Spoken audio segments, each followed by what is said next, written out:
Hey guys, welcome to the next part of Let's Play Football Manager 2012, and we have Bolton versus Liverpool at the Reebok. Now, I just have a horrible feeling.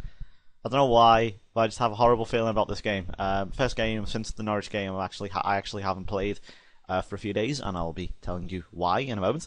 But I have a bad feeling about this game. I don't know why. I saw loads up and saw it facing Bolton, and I thought, I need to change this. I don't know. I didn't fancy the 4-4-2 at all, and I think I looked at their team reports. I don't really look at the team reports because for me, I'm really lazy. On FM11, it was dead easy. It was just sort of press a button and just click.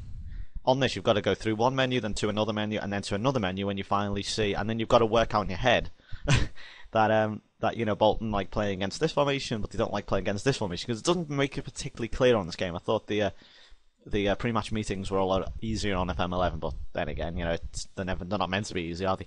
Anyway, so we're playing this sort of asymmetrical formation. They're very familiar with this, by the way, so don't panic and think, oh god, he's playing a mad formation. Don't worry, they're familiar and they're used to it. The only difference is it's not an unchanged team, that's a lie. Carragher comes in for Aurelio because Aurelio is just a crock and basically gets injured every other game, so his condition just doesn't recover. So Skirtle comes in and Carragher goes at left back. We've got Lucas as a defensive midfielder. We've got Bellamy on the left, Charlie Adam coming back in, Di Maria on this very strange angle. I've got to say, it's a very odd position, but I'm going with Cout and Suarez as well. Yeah, it's a very different formation, but I like the look of it. I want to see how this works, because I like asymmetrical formations. In theory, this should work, but I just hope to. Now, Man United, if you look at the league table here, got a point. They got a point against Manchester City. They played City at East London and I think got a point. So, let's see. Hang on, Klasnic is like really good on this. Hang on. Saying that's a hot. He's actually Klasnic on this is very good. I think he's fuck the fans. It's got to be about the team. I expect a win time. Get them a bit of motivation. Yeah, it seems motivated. I want my town to pick up. Let's have more of the same. And Di Maria as well, actually. There you go. Bit of motivation. I like that a lot. The fact that you can finally say to them, "Come on, let's pick up where we last left off." Yeah, I really like that. And it's obviously showing there. And hopefully we can get something. I thought I was playing Jack Robinson for half a second, and then obviously Paul Robinson for Blackburn, but his name was on top of my little red guy there. Now, I said before the reason I haven't been playing this game really. It's been a few days since I have, and that's because I've been playing my Southampton save, and I've managed to actually get them to the Premier League. Now I haven't started the second season yet, although I'm approaching August, and really looking forward to it. I've kind of changed the team quite drastically. And it was a lot of fun, I've got to say. It was really good. I got second. Couldn't catch West Ham, unfortunately. Here goes Suarez. Oh, terrible finish. I couldn't catch West Ham. Finished second. West Ham hit like 100 points. So, I think that kind of says everything there. A team's good when they hit 100 points, and you're going to do very, very well to catch them. But I've got manager of the year, so I was happy enough with that. And I've made one of the best signings I ever made was in January. Why on earth is Lucas hitting that? I think I've actually got the wrong. Hang on. Let's get Suarez a poacher. I just realised. Lucas needs to be an anchorman. Let's try that. Sorry, yeah. And one of the best signings I ever made. Billy Sharp. Now, for those who may know Billy Sharp, he recently had a child. It passed away after a couple of days, and yet he still went out the next day or two later and scored for, I think it's Burnley, Doncaster. Can't remember. I can't remember he played. On the game he plays for Donny anyway. And he actually scored and obviously dedicated the goal to his kid and all that sort of stuff. Hang on, Bellamy's in here. Oh, he's offside anyway. I didn't think he was offside. No, I think I know he missed. Sorry, Askelan made the save, but I thought he was on. Doesn't even show me the replay. Screw you then. But a Sharpie. He obviously scored, and it kind of showed up players like Carlos Tevez and so on, saying like he's on what. I don't know, God knows how much he could be on. Millions a year. Tens of millions a year. Yeah, he doesn't play 45 minutes against Bayern Munich in a very nice Allianz Arena. Yet, Billy Sharp, his kid, passes away after a couple of days of being alive, yeah, he's happy to play and score. You know, kind of really shows him off what a cunt Carlos Tevez is. It goes to show you the talented ones are cunts. Well, not always, but yeah. Actually, that's a complete lie. I've just said Billy Sharp's really talented, and anyway, I've just completely contradicted myself there. Anyway, here we go with the corner. We go. Why am I talking about Billy Sharp? Yeah, so signed him for Southampton, and he is unbelievably good in the Championship. He ended up, and this is no word of a lie. Admittedly, he scored. He scored in the whole season. This is half a season at Doncaster and half a season at Southampton. Can I just point out as well, Doncaster are really rubbish and they have to sell them, so you'll get them you might be able to get them quite cheap because they have to sell them because they need money because they're always going to be in that relegation fight. So if you're looking for a striker, get Billy Sharp. He scored for me. He scored 20 goals in half a season. We signed him in January, and by the last game, he scored 20 goals. Overall in the season, whilst playing for Doncaster and Southampton, he scored 38. And that, honestly, I've never had a striker that prolific. His count, that's 1-0. Big goal, dead count. 10 goals for him of the season. That's not bad for him, considering how slow he is and all that. That's really good for his count.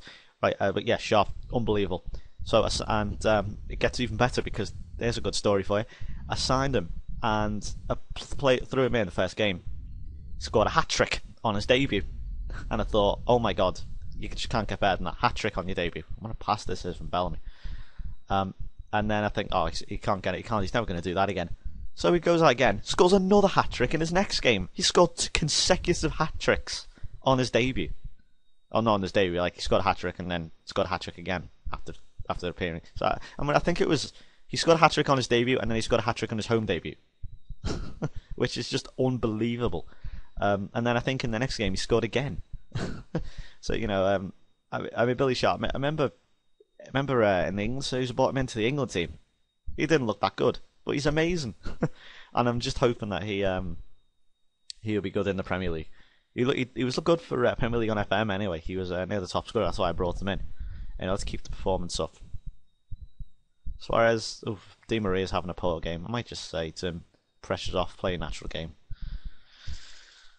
I know relax isn't the best reaction in the world, but it's better than having a poor game, I suppose. And I also made a few other signings for Southampton. Lee Griffiths are brought in, and apparently the fans really hate him.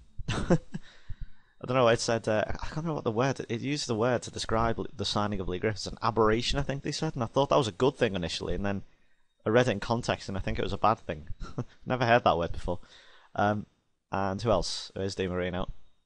Needs to put a cross in. Don't shoot, please. That's the good ball. That was a good ball, that was a ball, but good defending in the end from Bolton. Oh, it's 2! I think that's Kaut. No, it's Suarez. Both on top of each other there, Suarez. Thought he might have a poor game today, but no, he's come up with a goal. And that's 2-0. You see, just thinking ahead. You know when you just have a gut feeling that this 4-4-2 just play as asymmetrical formation. Interesting ball from Glenn Johnson. Suarez sort of, it's just that weird thing where players somehow get like half a ton of power into their shots, even though they're sliding. Makes sense, right? I'm trying to think who else I signed for Southampton. It's going to annoy me now, actually. At least in the Championship. I signed one guy from, I think he played in Finland or somewhere, called Mark Howard. He's English, but he plays in Finland. Oh, I played Suarez in. He's through. Can Suarez make it 3? He's going to go around the keeper. It's 3. That's 2 for Suarez and Di Maria. Well, there you go. I said, playing a natural game, and look what that does. He's got, I think he's got an assist, and he's had a hand in the goals.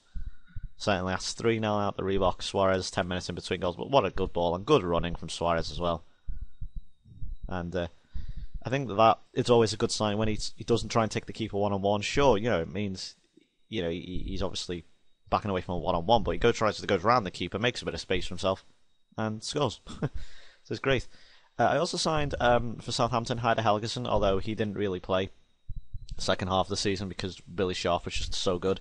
And Nathan Eccleston as well, Liverpool youngster. He was very, very good. He was nominated for Young Player of the Year. He scored 15 goals for me and made an absolutely lethal partnership with Sharp. I also brought in a very good player. Oh, close to Di Maria there. Very good player, former Liverpool youngster. Now he plays at Fulham. I bought him for £1. Fulham didn't want any money for him, but I thought, oh, I'll put £1 in just to see what'll happen. So I bought a bid of £1, and they accepted it, which was quite funny. And it was a young lad, I think he's Finnish, called Laurie Dalla. I know he looked very good. I think he's a striker, but he can play in midfield as well. And he looked good. He scored, I think he scored in his debut, and then after that he scored 2 goals after that as well. So he looked good as a good player. Anyway, let's make some subs here. Let's take Bellingham off since he's 67. We'll put Stuart Downing on. Play Downing as a winger, even though you can't really play as a winger in this formation. That'd be quite difficult. So yeah, that was really good. That was my Southampton team. I'll show you them. I'll show you that. So I will get showing that soon. I have made a lot of changes for the Premier League. I've bought in a lot of players. I didn't get like a big transfer budget. I think I ended up getting about 7 million. But I did sell off a lot of players. I sold Helgeson and all that once the Premier League started. Probably one of the best signings I've made so far for the Premier League. I've only seen them in a few pre-season friendlies. Sebastian Bassong got on loan. Somehow from Tottenham. He wants to come. Let's bring Henderson on as well for Di Maria since he's been booked. I'll take Charlie Adam off as well for Maxi. Here we go. Yeah, who else? Sebastian Bassong, somehow, he's very, very good. He'll stand out in that team. And I've also brought in Mark Schwarzer. That's a big signing. Kelvin Davis, the goalkeeper there, is very good as well, but I need another step up now. So unfortunately he's going to be the number 2. Schwarzer will be the number 1. And who else have I bought? I'll show you another time. And Glenn Johnson with a poor effort there. That should be the game, hopefully.